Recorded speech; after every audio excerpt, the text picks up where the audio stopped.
जिस घर में कबूतरों का वास होता है उस घर में क्या होता है। जय श्री कृष्णा मित्रों, पुनः एक बार आप सभी का स्वागत है हमारे YouTube चैनल नवजीवन ज्ञान गंगा में। प्रिय दर्शक बंधुओं, आज की कहानी बहुत ही महत्वपूर्ण और मोटिवेशनल है। ये कहानी यदि आपने सुन ली तो आपको ये ज्ञात हो जाएगा कि हमारे घर में रहने वाला पक्षी कबूतर यदि घर में वास करता है और हमारे घर में वो अंडे देता है तो उसका हमारे जीवन पर क्या प्रभाव पड़ता है। दर्शक बंधुओं, आज का प्रसंग बड़ा ही प्रेरणादायक है जो आपके जीवन में बहुत महत्व रखता है। यदि कबूतर आपके घर में अंडे देते हैं या वास करते हैं तो क्या आपके घर पर गरीबी आती है या आपका भविष्य उज्जवल हो जाता है, क्या आपका भाग्य उदय होता है।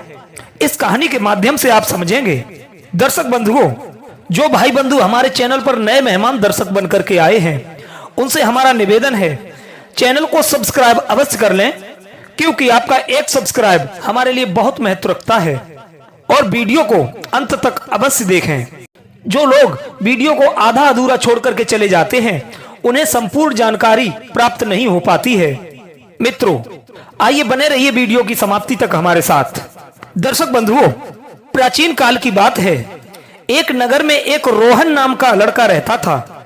धीरे धीरे रोहन की शादी हो गई और उसकी पत्नी के गर्भ से एक लड़का पैदा हुआ और रोहन के घर में एक कबूतर का जोड़ा भी वास करता था। लेकिन रोहन की पत्नी पक्षियों से बड़ी नफरत किया करती थी, लेकिन रोहन सभी परिंदों से बड़ा प्रेम किया करता था। इधर रोहन सुबह होते ही कबूतरों को दाना डाल देता था और पात्र में भरकर पानी रख देता था, जिसे कबूतर पी करके अपनी प्यास बुझा लेते थे। लेकिन रोहन की पत्नी कबूतरों से बहुत नफरत करती थी और वो इसी बात को लेकर के अक्सर अपनी पति से झगड़ा किया करती थी। वो कहती थी, अजी सुनते हो, आप सुबह सुबह फालतू में इन परिंदों के चक्कर में पड़ जाते हो और इन्हें फालतू में दाना डालते हो, ये मुझे बिल्कुल पसंद नहीं है। दर्शक बंधुओं, वो इसी बात को लेकर के प्रतिदिन झगड़ती थी। मोहन उसे समझाता था। वो कहता था, हे प्रिय, ये सभी ईश्वर की देन है। ऊपर वाले ने जितने भी पक्षी बनाए हैं ये सारे पक्षी हर इंसान को दुआ देते हैं जो इंसान इन्हें दाना पानी कराता है, और कितना भी दुष्ट व्यक्ति हो ये उसे भी कभी बद्दुआ नहीं देते हैं। ये कबूतर बहुत ही भोली जाति का पक्षी होता है, इसलिए इनकी खिदमत करना हमारी जिम्मेदारी भी है और परम कर्तव्य भी है।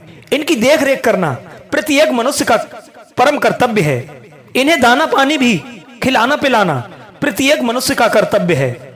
जो सज्जन पक्षियों को दाना पानी डालता है उनका भाग्य उदय हो जाता है, भगवान की सदा कृपा उस पर बनी रहती है। दर्शक बंधुओं, रोहन अपनी पत्नी को नाना भांति समझाता है, लेकिन उसकी पत्नी एक भी बात पर गौर नहीं करती है। वो कहती है कि अपना ज्ञान अपने पास ही रखो और इस कबूतर के जोड़े को हमारे घर से बाहर भगा दो। मेरे घर के आसपास भी ये कबूतर दिखाई नहीं देने चाहिए।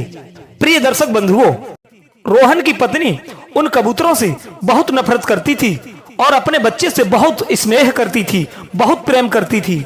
रोहन नाना भात से अपनी पत्नी को समझाता, लेकिन वो कोई बात नहीं सुनती थी, कोई भी बात मानने के लिए तैयार नहीं होती थी।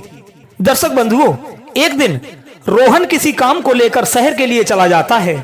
उसी दौरान रोहन के घर में जो कबूतरी का जोड़ा रहता था वो रोहन के घर में ही अंडे दे देता है। रोहन के वापस आते ही रोहन की पत्नी उससे झगड़ा करने लगती है और कहती है, जी सुनते हो, मैंने पहले ही कहा था इन कबूतरों को घर से बाहर भगा दो, अब तो इन्होंने अंडा भी रख लिए हैं, इनके अंडों को बाहर निकाल के फेंको। मैंने इतनी बार समझाया कि इन कबूतरों को घर में मत रखो, तुमने मेरी एक भी बात नहीं मानी। देखो जी, अब इन कबूतरों ने मेरे घर में अंडे दे दिए हैं, इन अंडों को फौरन घर से बाहर निकालो, क्योंकि इन्होंने अंडे देकर के हमारे घर में गंदगी फैला रखी है। दर्शक बंधुओं, अब तो सुबह होते ही रोहन की पत्नी अपने पति से कबूतरों और उनके अंडों को लेकर के झगड़ा करने लगती है, लेकिन रोहन अपनी पत्नी को बार बार समझाता है। दर्शक बंधुओं, एक दिन फिर रोहन किसी काम को लेकर शहर चला जाता है। रोहन को शहर जाता देख उसकी पत्नी सोचने लगती है, हो ना हो आज मैं ये अंडे इस घर में नहीं रखूंगी। लेकिन शहर जाने से पहले रोहन अपनी पत्नी को समझाता है, हे प्रिय, देखो हमारे घर में कबूतरों ने अंडे दे रखे हैं, इसलिए तुम कबूतरों से बिल्कुल भी मत बोलना, ना ही उन्हें छेड़ना। जब तक इनके बच्चे अंडों से बाहर नहीं आ जाते और इनके बच्चे अपने माता पिता के साथ चले नहीं जाते, तब तक इनको बिल्कुल भी दुखी मत करना। प्रतिदिन अपने हाथों से रोज थोड़ा थोड़ा दाना और पानी कराते रहना। इस प्रकार पक्षियों की और बेजुबान जानवरों की सेवा करने से मनुष्य का अगला जन्म भी सुधर जाता है। इसलिए हे प्रिय, तुम भी ऐसा ही किया करो, जिससे तुम्हारा भी अगला जन्म सुधर जाए। मित्रों, अपनी पत्नी को भली बात समझा करके रोहन शहर को चला जाता है। मित्रों, रोहन की पत्नी उन कबूतरों के अंडों को तो नहीं छेड़ती है, लेकिन वो मन में यही सोचती है कि इन कबूतरों को मैं अपने घर से कैसे निकालूं, इनके अंडों को यहाँ से बाहर कैसे निकालूं। दर्शक बंधुओं, रोहन का एक छोटा सा पुत्र था। उसे भी ये जानकारी हो गई थी कि मेरे घर में कबूतरों ने अंडे दे रखे हैं। अब रोहन का पुत्र इस बात की प्रतीक्षा कर रहा था कि कब मेरी माँ घर से जाए। पिताजी तो शहर जा चुके हैं, लेकिन अब मेरी माँ घर पर मौजूद है। जब मेरी माँ घर से कहीं चली जाएगी, तब मैं कबूतरों के अंडों को देखूंगा। प्रिय सज्जनों, उसके कुछ समय बाद रोहन की पत्नी यानी कि उस बच्चे की माँ जल लेने के लिए बाहर चली जाती है। इधर रोहन का पुत्र एक सीढ़ी लगा करके कबूतरों के अंडों तक पहुंच जाता है और वो कबूतरों के अंडों को अपने हाथ में उठा लेता है और उनसे खेलने लगता है। तब तक रोहन की पत्नी जल लेकर के अपने घर में वापस आ जाती है। वो जैसे ही घर में प्रवेश करती है तो वो देखती है कि उसका छोटा सा पुत्र सीढ़ी लगा करके उस पर चढ़ा हुआ है और उसने कबूतरों के अंडों को हाथ में ले रखा है। अपने बच्चे की ऐसी हरकत देख करके वो बहुत ही क्रोधित हो जाती है। इसी बात को लेकर वो अपने बच्चे को मारने पीटने लग जाती है। मित्रों, रोहन की पत्नी अपने बच्चे पर क्रोध करने लगती है और वो जल को रख करके उसके पास जाकर उसका हाथ पकड़ के खींचने लगती है। जैसे ही वो हाथ पकड़कर खींचती है तो उसके दूसरे हाथ में कबूतर का घोंसला पड़ जाता है। वो जैसे ही हाथ पकड़कर अपने बच्चे को नीचे की तरफ सीढ़ी से खींचती है, उस लड़के के हाथ में कबूतर का घोंसला था तो उसका पूरा घोंसला उस बच्चे के हाथ से नीचे आ जाता है। जैसे ही कबूतर का घोंसला नीचे आता है तो उसके सारे अंडे फूट जाते हैं। मित्रों, एक अंडा उस बालक के हाथ में था। वो अंडा छीन करके उसकी माँ जमीन पर पटक देती है। अंत में वो भी फूट जाता है। उसके बाद वो माँ अपने बच्चे को मारने पीटने लगती है। दर्शक बंधुओं, इधर कबूतर के सारे अंडे फूट जाते हैं। जब कबूतर और कबूतरी वापस आते हैं और अपने अंडों को फूटा हुआ देखते हैं तो मन में बहुत चिंतित और दुखी होने लगते हैं। उनकी आंखों से आंसू की धार बहने लगती है। मित्रों, बच्चा किसी का भी हो, माँ बाप को बहुत दुख होता है। वे तो बेजुबान पक्षी थे, वे करें भी तो क्या करें। कुछ समय के बाद रोहन भी शहर से वापस आ जाता है। तब रोहन ने आकर के देखा कि उसका छोटा सा नवजात बालक बहुत तेजी से चीख चीख करके रो रहा है। ये देख करके रोहन अपने बच्चे के पास आता है और वो अपने पुत्र से पूछता है, हे बेटे, क्या बात है, तुम क्यों रो रहे हो? लेकिन बच्चे ने कोई जवाब नहीं दिया। तो रोहन अपनी पत्नी के पास गया और अपनी पत्नी से पूछता है कि हमारा पुत्र क्यों रो रहा है। तब उसकी पत्नी कहने लगी, मैंने तुम्हें पहले ही समझाया था कि इन कबूतरों को घर में मत रखो, इन्हें घर से दूर भगा दो। आज देखो तुम्हारे पुत्र ने कबूतरों के अंडों को छू लिया है, इसीलिए मैंने इसे मारा और पीटा है और इसी कारण ये रो रहा है। इधर रोहन जब कबूतरों के अंडों के पास जाता है तो उसने देखा कि कबूतरों के सारे अंडे फूटे पड़े हैं और उनका घोंसला भी नीचे पड़ा हुआ है। ये देख करके रोहन मन में बहुत दुखी हो जाता है और वो अपनी पत्नी के पास आकर अपनी पत्नी से पूछने लगा कि तुमने कबूतर के पूरे अंडे क्यों फोड़ दिए? अब तो कबूतर हमें जरूर बद्दुआ देंगे और इनका भुगतान हमें अवश्य करना पड़ेगा। प्रिय दर्शक बंधुओं, रोहन मन में बहुत दुखी हो जाता है। धीरे धीरे समय व्यतीत होने लगता है। कुछ समय के बाद रोहन फिर से शहर जाता है। रोहन शहर जाते ही कुछ समय के बाद उसका बच्चा बहुत बीमार हो जाता है। इधर रोहन की पत्नी अपने बच्चे को लेकर के इधर उधर घूमती है और उसका इलाज करवाती है। वो मन में सोचती है कि कल मेरा बच्चा बिल्कुल स्वस्थ था, इसके शरीर में कोई भी कष्ट नहीं था। लेकिन आज अचानक से मेरा बालक बीमार कैसे हो गया। इधर रोहन की पत्नी बड़े बड़े राजवैद्यों से उस बच्चे का उपचार करवाती है, लेकिन उसे तनिक भी आराम नहीं लगता है। दर्शक बंधुओं, उस बालक की हालत धीरे धीरे अधिक से अधिक बिगड़ने लगती है और वो गंभीर रूप से बीमार होने लगता है। इधर रोहन की पत्नी रोने लगती है और दुखी होकर के रोने चिल्लाने लगती है और चीख चीख करके कहने लगती है, हे भगवान, मेरा सिर्फ एक ही पुत्र है और यदि इसे कुछ हो गया तो हम इसके बिना जी नहीं पाएंगे। प्रिय मित्रों, रोहन के बेटे की हालत इतनी खराब हो जाती है कि उसके बचने की भी कोई उम्मीद नहीं रहती है।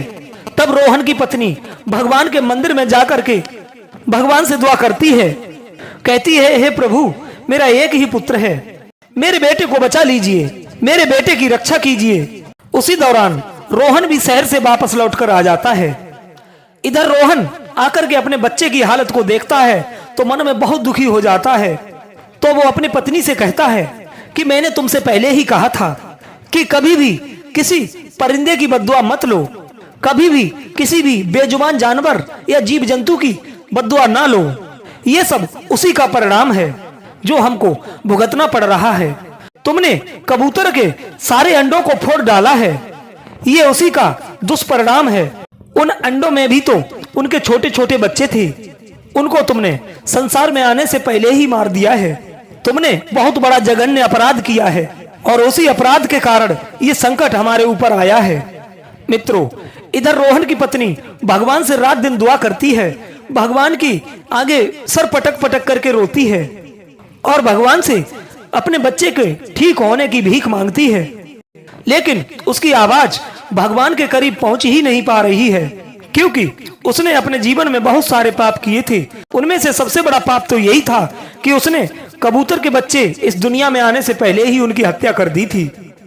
प्रिय दर्शकों, जब उसके बच्चे की हालत और ज्यादा बिगड़ जाती है तो रोहन भी मंदिर में जाकर के भगवान की पूजा आराधना करता है। तो मोहन की पुकार भगवान के दरबार के करीब पहुंच जाती है। दर्शक बंधुओं, धीरे धीरे उसका बच्चा स्वस्थ होने लगता है। इधर रोहन अपनी पत्नी को समझाता है कि कभी भी किसी भी जानवर या परिंदा या पशु पक्षी किसी की भी बद्दुआ नहीं लेनी चाहिए। यदि जीवन में तुम कभी किसी जीव जंतु की बद्दुआ लोगे, उसका परिणाम हमेशा बुरा ही होगा और उसका भुगतान तुम्हें जरूर भुगतना पड़ेगा। यदि आपके घर में कबूतर या कोई भी पक्षी अंडे देते हैं, अंडे देकर के अपने बच्चों को जन्म देते हैं, तो उस वक्त उन्हें वहां से नहीं हटाना चाहिए। साथ ही साथ उन्हें दाना पानी भी कराना चाहिए। उन्हें वहां से तब तक मत हटाओ जब तक उनका बच्चा उनके साथ जाने के लिए तैयार ना हो जाए। इधर रोहन की पत्नी के ये बात पूर्ण तरीका से समझ में आ जाती है। उसके बाद वो भी परिंदों की सेवा करने लगती है। वो प्रतिदिन परिंदों को दाना पानी कराती है, तो धीरे धीरे उनका भाग्य भी साथ देने लगता है और उनके घर में किसी भी प्रकार की कोई भी कमी नहीं रहती है। धीरे धीरे उनका जीवन खुशहाल होने लगता है। उनके रात दिन चौगुने हो जाते हैं। मित्रों, इस बात का ध्यान रखना, यदि आपके घर में भी कबूतर यदि अंडे देता है तो आप उसे बिल्कुल ना हटाएं और उन्हें तब तक ना छेड़ें जब तक अंडे से बच्चे बन जाएं और बच्चे पूर्णतः उड़ने के योग्य ना हो जाएं। साथ ही साथ उन्हें दाना पानी अवश्य कराएं। मित्रों, कबूतर को या तो अपने घर में बिठाना नहीं, यदि घर में रखते हो तो उनकी सेवा पानी अवश्य करते रहना चाहिए। यदि तुम कबूतरों को दाना पानी डालते रहते हो तो आपके घर में कभी किसी प्रकार का कोई संकट नहीं आएगा और भविष्य में आपका कोई कार्य अहित नहीं होगा। दर्शक बंधुओं, इसी प्रकार की ज्ञानवर्धक कहानियां सुनने के लिए हमारे चैनल को सब्सक्राइब करें और बेल आइकॉन ऑन अवश्य कर लें, जिससे हम वीडियो डालें उसकी नोटिफिकेशन आप तक पहुंच सके। मिलते हैं एक और अगली वीडियो में एक नई ज्ञान चर्चा के साथ। अपनी कीमती राय हमें कमेंट बॉक्स में अवश्य दें। आप सभी का बहुत बहुत धन्यवाद। जय श्री कृष्णा।